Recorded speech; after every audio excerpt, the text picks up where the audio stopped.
الحمد لله رب العالمين.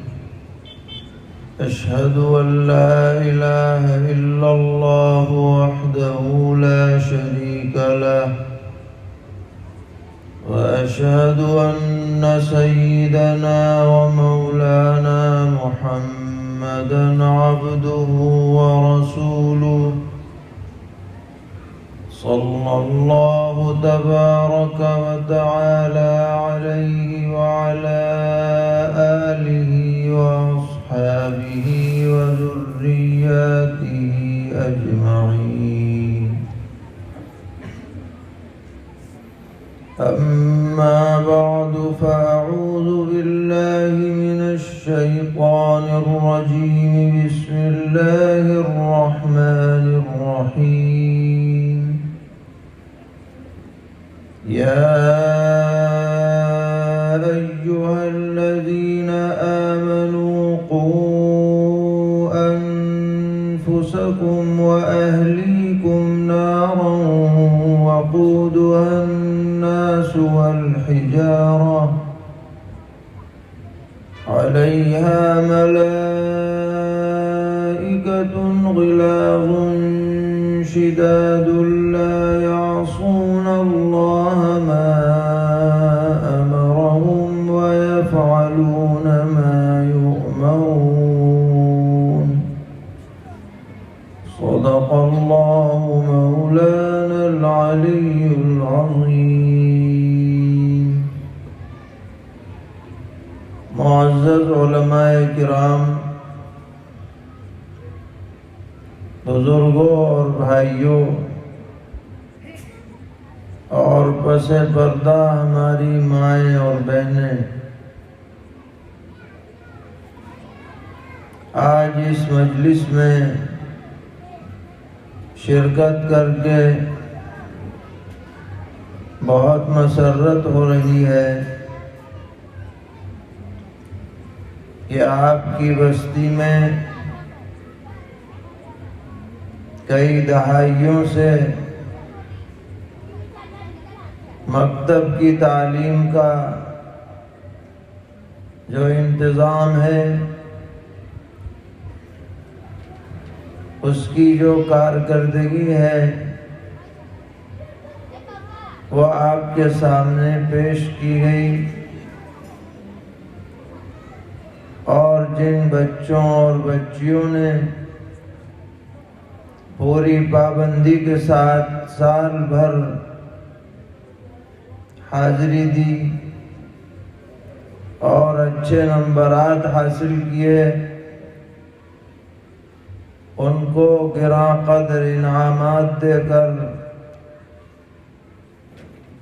حوصلہ افزائی کی گئی۔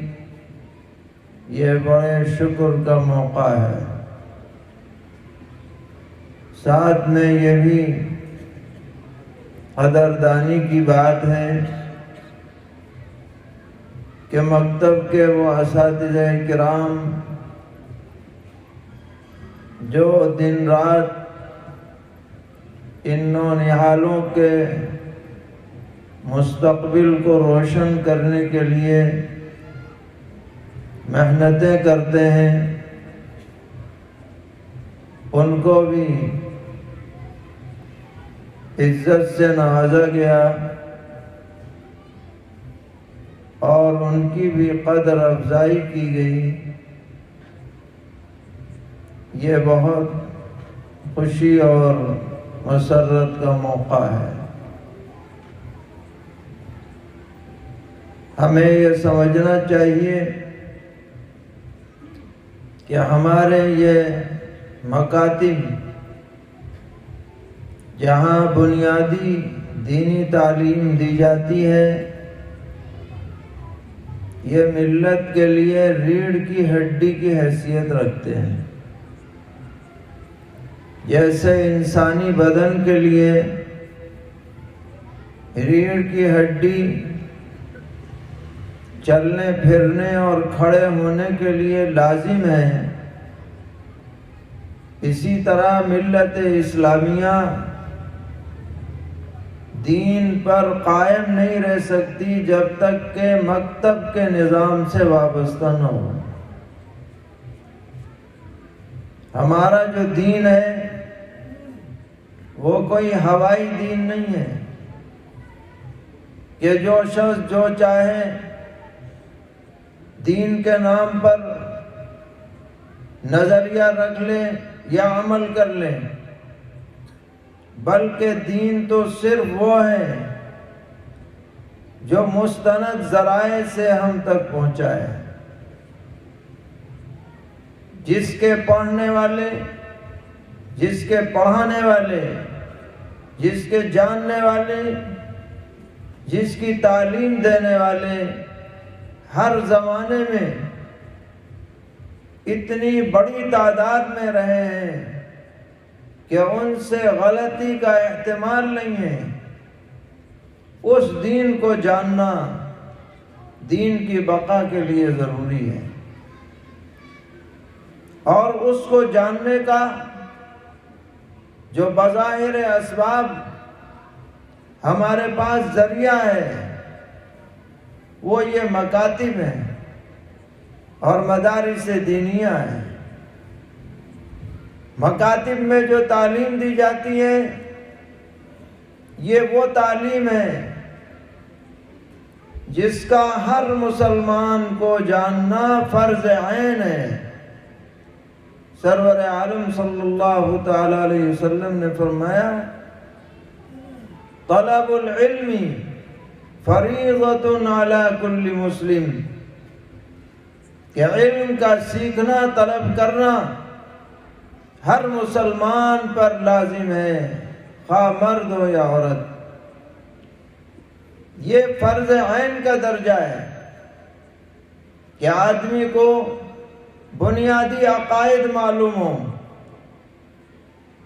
اللہ تبارک و تعالی کی ذات و صفات پر ایمان ہو، فرشتوں پر ایمان ہو، اللہ کی کتابوں پر ایمان ہو، اللہ کے رسولوں پر ایمان ہو، آخرت کی زندگی پر ایمان ہو، غیب کی باتوں پر ایمان ہو، تقدیر پر ایمان ہو، اور جو چیزیں متواتر ذرائع سے ہم تک پہنچی ہیں ان سب کو مانا جائے، یقین کیا جائے، ان پر ایمان لایا جائے۔ اسی طرح جو اعمال فرض ہیں ان کا جاننا، نماز کا جاننا، نماز کی شرائط کا جاننا، پاکی کے طور طریقوں کو جاننا، پاکی کے ضروری مسائل کا جاننا، نماز کے ارکان و فرائض کا جاننا، قرآن پاک کو اتنا جاننا کہ جس سے آدمی نماز پڑھ سکے، کم سے کم اتنا اس کو یاد کرنا۔ اسی طرح روزے کے مسائل، زکوٰۃ کے مسائل، حج کے مسائل، یہ سب باتیں مکاتب میں سکھلائی جاتی ہیں۔ تو مکتب کی جو یہ تعلیم ہے یہ فرض عین ہے، جیسے نماز فرض عین ہے، اسی طرح اتنا ضروری علم جس سے آدمی بحیثیت ایک مسلمان کے اپنی زندگی گزار سکے، اس کا جاننا فرض ہے۔ اور جو ہمارے بڑے مدارس ہیں ان میں جو دیگر علوم سکھلائے جاتے ہیں، نحو ہے، صرف ہے، لغت ہے، اور پھر فقہ ہے، حدیث ہے، تفسیر ہے، یہ اعلیٰ تعلیم فرض کفایہ ہے۔ فرض کفایہ کا مطلب یہ ہے کہ اگر ہر معاشرے میں کچھ لوگ یہ علم حاصل کر لیں اور سب لوگ نہ سیکھیں تو بھی کام چلے گا، ذمہ داری پوری ہو جائے گی۔ جب ضرورت پڑے گی تو ان علماء سے رجوع کر لیا جائے گا، مفتیان کرام سے مسئلہ پوچھ لیا جائے گا۔ ایسے مدارس کا ہونا بھی ضروری ہے، لیکن وہ کفایہ کے درجے کی چیز ہے اور مکتب کی تعلیم فرض عین کے درجے کی چیز ہے، اور فرض عین کا درجہ بڑھا ہوا رہتا ہے۔ اس لیے کوئی اسے ہلکا نہ سمجھے۔ یہاں مسئلہ ایمان کی بقا کا ہے، یہاں مسئلہ دین کی بقا کا ہے، یہاں مسئلہ کفر و شرک سے بچنے کا ہے۔ آج لوگوں میں اسکول کی طرف رجحان بڑھ گیا ہے۔ ہم منع بھی نہیں کرتے، اسکول کی تعلیم اگر کوئی دینا چاہے کوئی حرج نہیں، بھیجیے، اسکول بھی بھیجیے، ڈاکٹر بنائیے، انجینئر بنائیے، اوورسیئر بنائیے، آرکیٹیکٹ بنائیے، MBA پڑھائیے اور کچھ پڑھائیے، لیکن یاد رکھیے گا کہ اگر دنیا کی اعلیٰ سے اعلیٰ تعلیم دے دی اور جو بنیادی دینی تعلیم ہے اس سے آپ کا بچہ اور بچی محروم رہ جائے تو یہ اعلیٰ تعلیم آپ کے لیے بجائے فائدے کے نقصان کا سبب بن جائے گی۔ آپ کامیاب جبھی ہو سکتے ہیں جبکہ بنیادی تعلیم سے بچوں بچیوں کو محروم نہ ہونے دیں۔ اس کے لیے یہ مکاتب کا نظام چلایا گیا ہے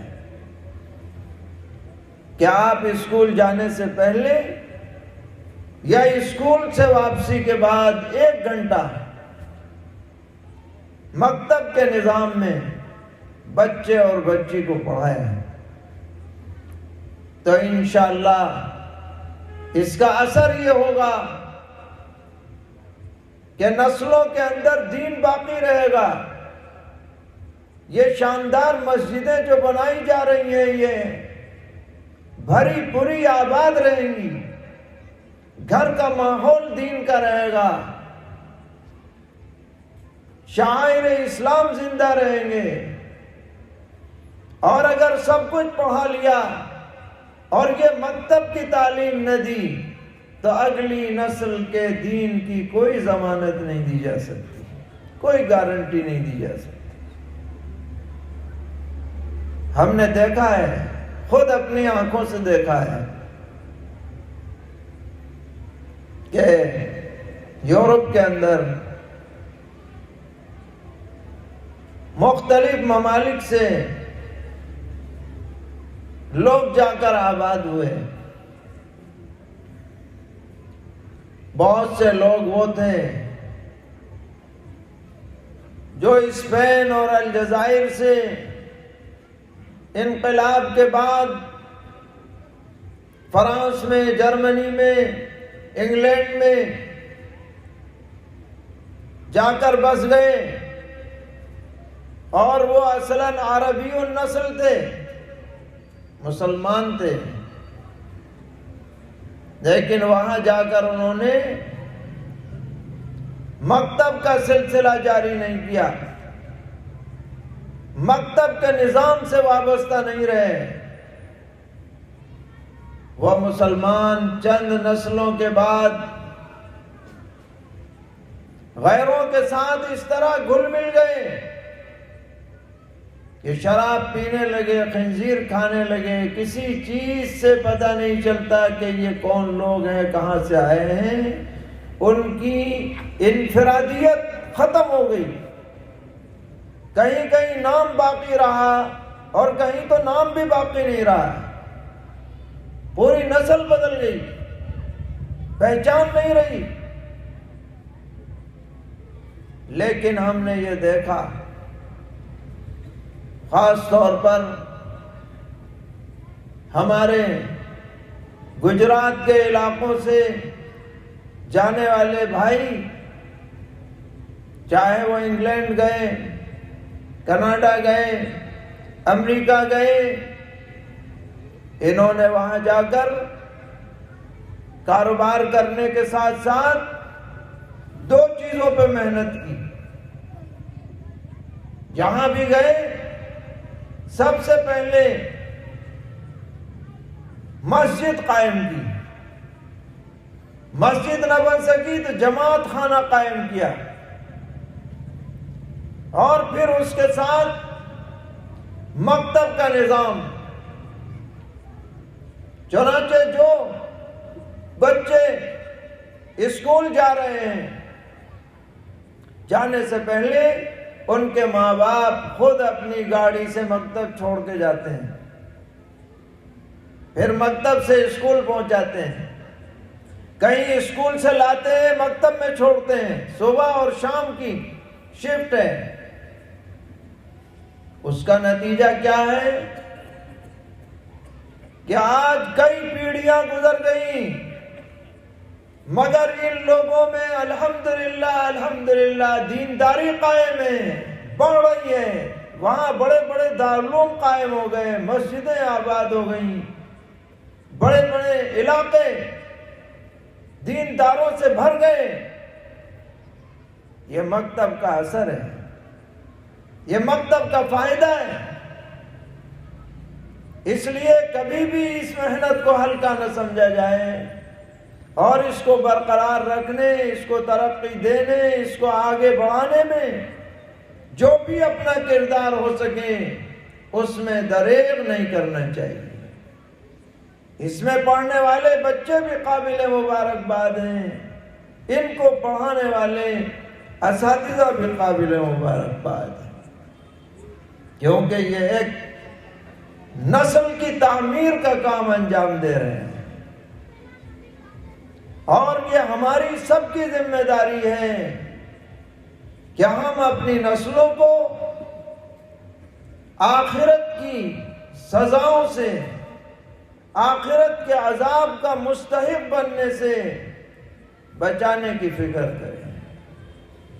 ہر ماں باپ اپنے بچوں، اپنی بچیوں کے بارے میں یہ سوچتا ہے، فکر مند رہتا ہے کہ اس کو کوئی تکلیف نہ پہنچ جائے۔ مائیں بہنیں گھر میں باورچی خانے میں کام کرتی رہتی ہیں، چھوٹا بچہ اگر آ جائے اور وہ چولہے کے قریب جانے لگے اور ماں کی نظر پڑ جائے تو ماں بے چین ہو جاتی ہے، سب کام چھوڑ کر کے بچے کو بچاتی ہے کہ بچے کا ہاتھ نہ جل جائے، بچے کو تکلیف نہ ہو جائے۔ حالانکہ یہ جو آگ ہے دنیا کی، یہ ایسی ہے کہ اگر اس سے بدن جل جائے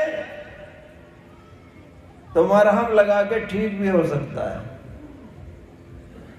علاج موجود ہے،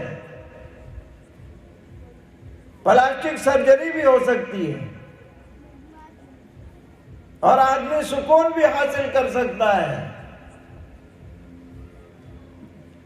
تو جتنی فکر مندی اس دنیا کی آگ سے بچوں کو بچانے کے بارے میں ہے، اس سے کئی گنا زیادہ فکر مندی جہنم کی آگ سے بچانے کی ہر ماں باپ کے دل میں ہونی چاہیے،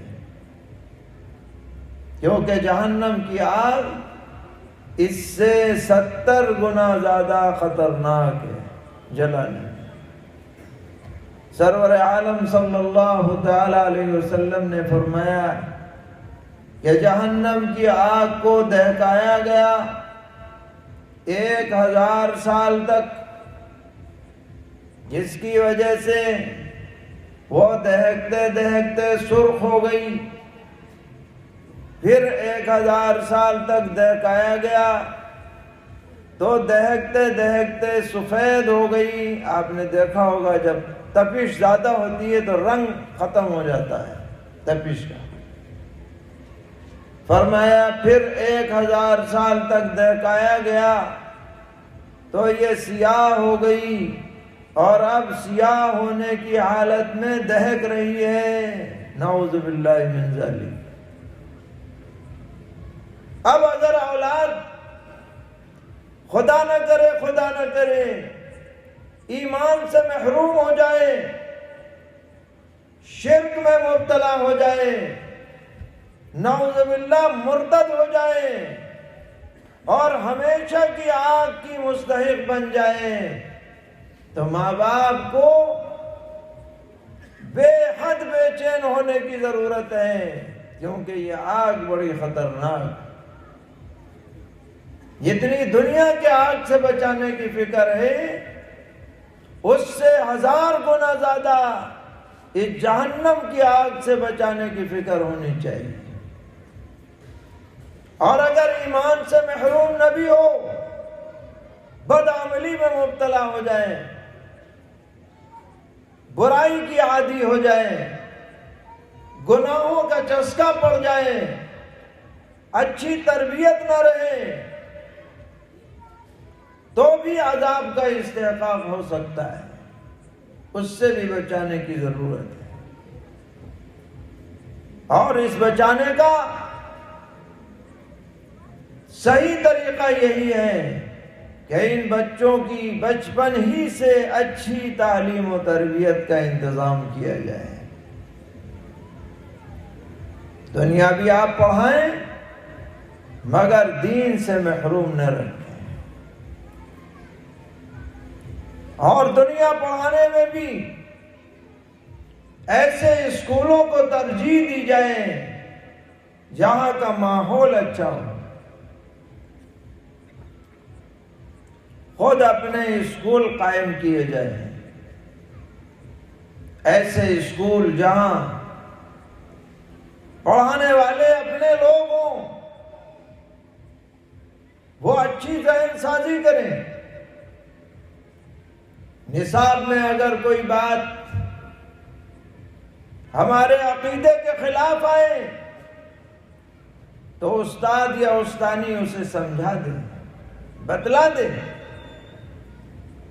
بچوں اور بچیوں کا ذہن صاف ہوتا ہے، ان کے ذہن میں جو بھر دیا جائے گا بچپن میں اس کا نکالنا مشکل ہے۔ تو ایسے اسکولوں میں پڑھایا جائے جہاں کا ماحول ہمارے مذہب سے ہم آہنگ ہو۔ اسکول کے ذمہ داروں کی یہ فکر مندی ہونی چاہیے کہ ان کے ہاں آنے والے بچے اور بچیاں